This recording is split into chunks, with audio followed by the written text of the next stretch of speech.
Hair fall nowadays is a common issue. ఇద్దరు genders కూడా effect అవుతున్నారు.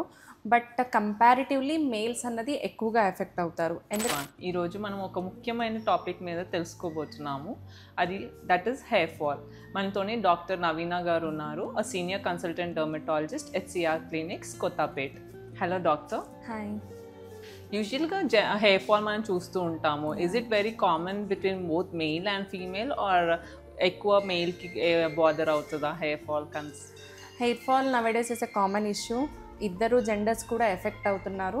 బట్ కంపారిటివ్లీ మేల్స్ అన్నది ఎక్కువగా ఎఫెక్ట్ అవుతారు. ఎందుకంటే మేల్స్లో అన్నది మేల్ పాటర్న్ బాల్డ్నెస్ అంటే ఆండ్రోజెనిక్ అలోపేషియా అంటే బట్టతల టైపు ఉంటుంది కదా, ఇది ఎక్కువ మనము మేల్స్లో చూస్తుంటాం అనమాట కంపేర్డ్ టు ఫీమేల్స్.